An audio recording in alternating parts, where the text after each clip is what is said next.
It's Thursday, the 25th of August. My name's Juan Brown. You're watching the Blanco Lario channel. And I just got off the phone with Tom Lopes, the Ferry pilot that flew the Cessna 172, the $486,000 Cessna 172 featured previously on this channel, from Merced, California to Honolulu, 18 hours, nonstop, obviously.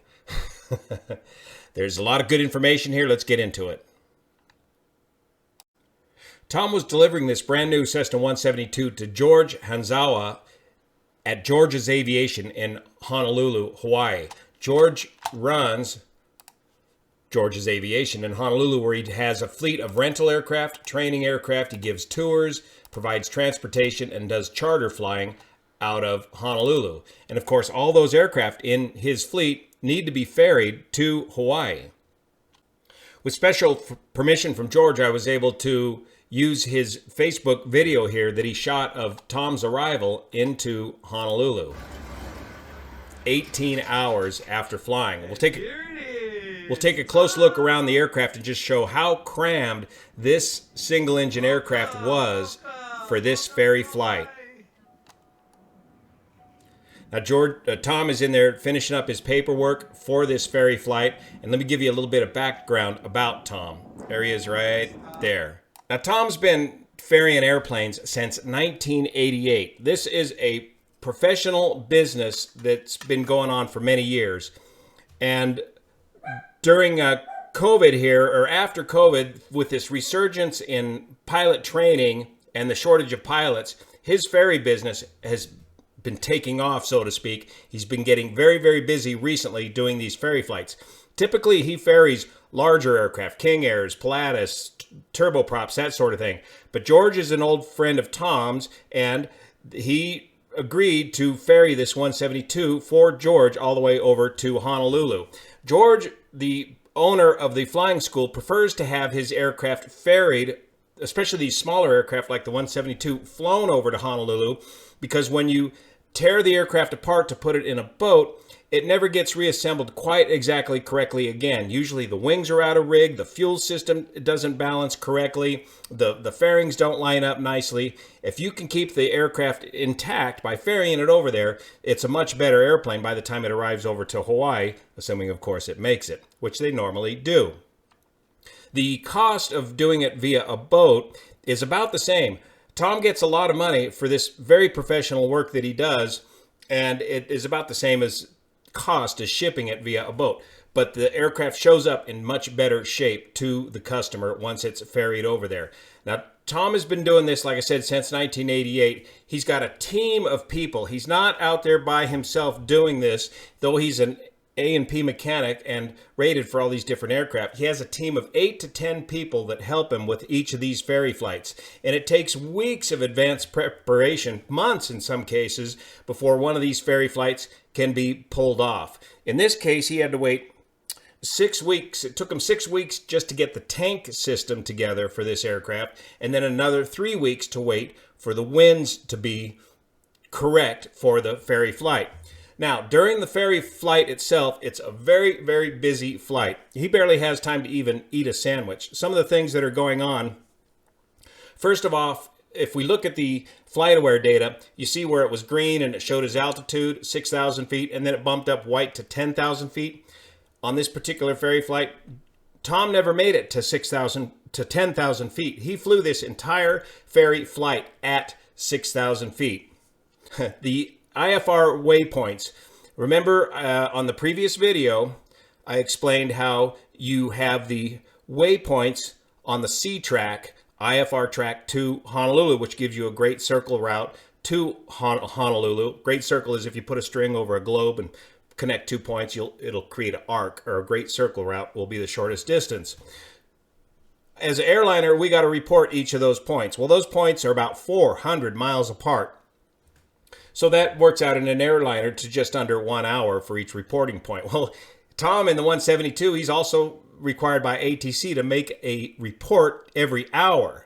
So Tom is very busy making those reports to ATC as to his progress, and he's doing that with HF radios. He has a custom stack of $12,000 HF radios that he brings with him on these ferry flights, and that's his primary means of communications with ATC. So he's got to make a position report every hour. Also, he has a very detailed fuel log that shows him exactly what his planned fuel should be at each 1 hour reporting point and what the minimum fuel he needs to continue this flight is at that reporting point.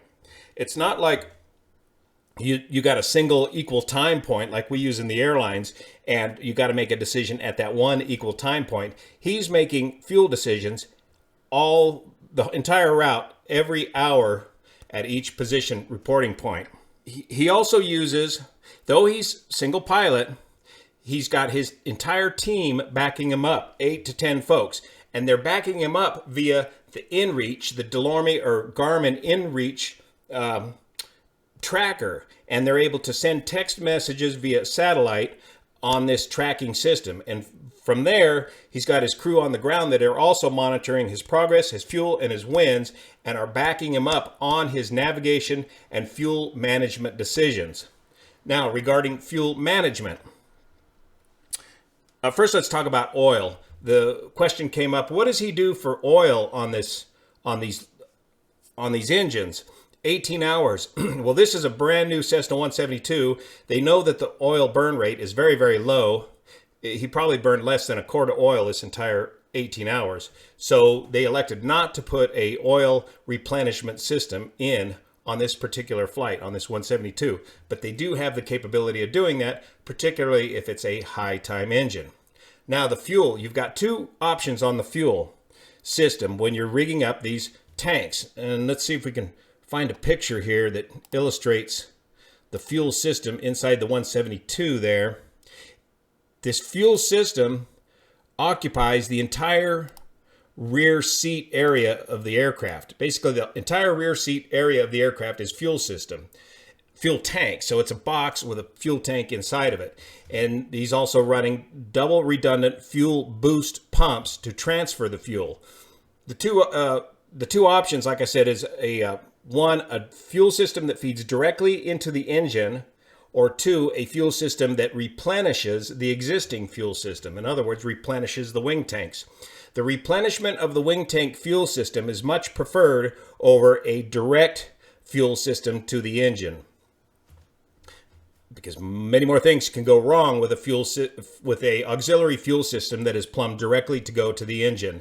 It's a much safer bet, more reliable bet, to replenish the existing fuel system and just use the existing fuel system and plumbing to feed the fuel into the engine. So here in this picture, you can see the yellow fuel line that runs up into the wing root and then out through the wing root fairing and into the fuel tank. I believe it's plumbing into the fuel tank where the sump drain normally is for this fuel tank.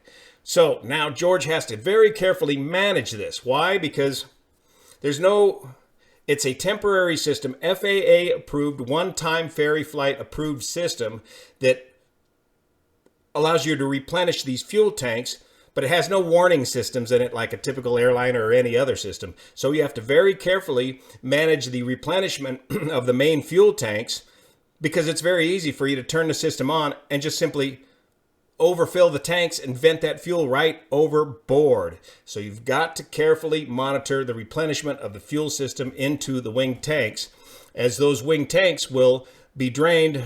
Well, they'll be drained in a little over 4 hours if you just ran it continuously. Speaking of power management, that's a whole nother part of the science that takes years of experience and software development to deal with. This aircraft is taking off with enough fuel to do the 18 hours. He's got 20 hours of fuel on board. And as we discussed in the previous update, that's going to put him a bit over gross. That's going to make the airplane very heavy. So he's going to be using full power to climb out and full power at 6,000 feet for many, many hours before he burns down enough fuel to get the airplane light enough to even begin to reduce the power on the 172. So he's keeping it wide open for a very long time, burning that a much higher fuel burn rate, gallons per hour, until at which time that he burns down enough fuel to get it lightweight enough, and then he can begin to reduce his throttle and reduce his fuel burn. So it's a changing equation that something ForeFlight can't quite keep up with. ForeFlight, for example, just figures a single fuel burn rate and calculates your numbers based on that.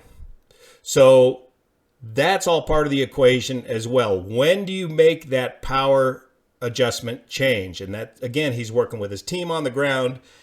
He's not just up there by himself doing it all by himself. It takes a team to get one of these ferry flights accomplished. So here's George stepping out of the aircraft, and we'll show you in a minute here.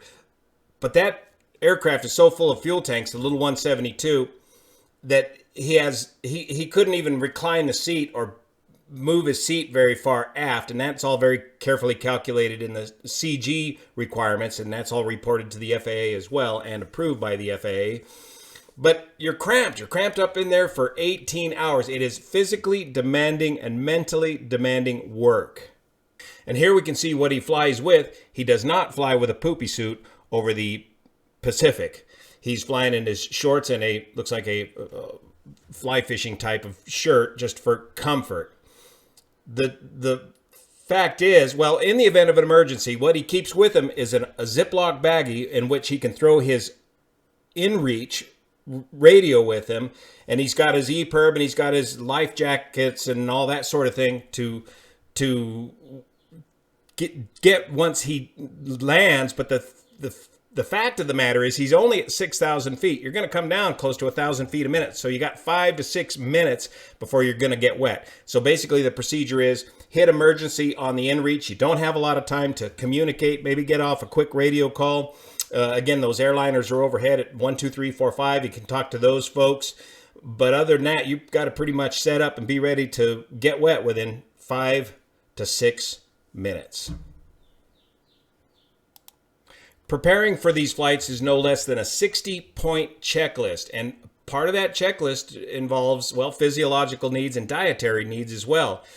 You got to keep hydrated as you go along, and you can pee into a bottle and toss that overboard.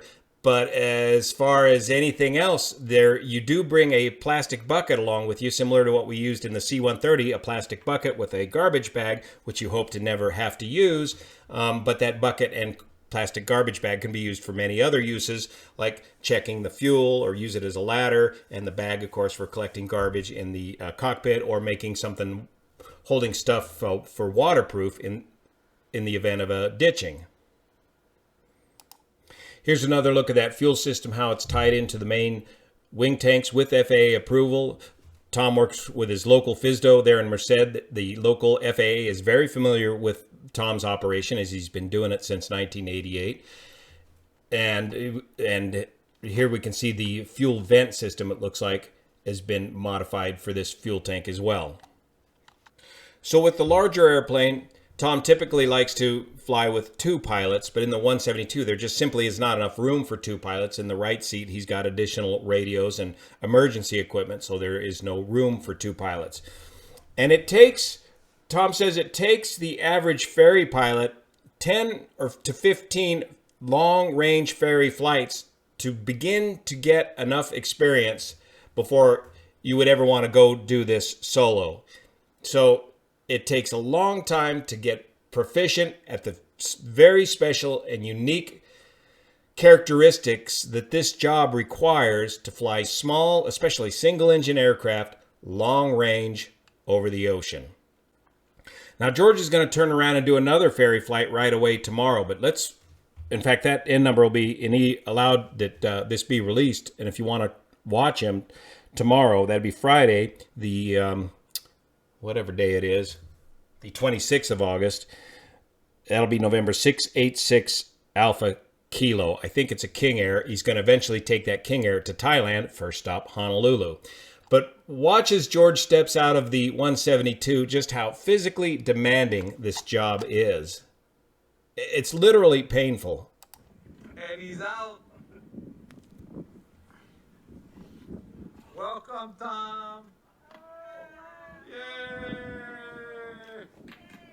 Yay! Thank you, Tom. Oh, you stand up.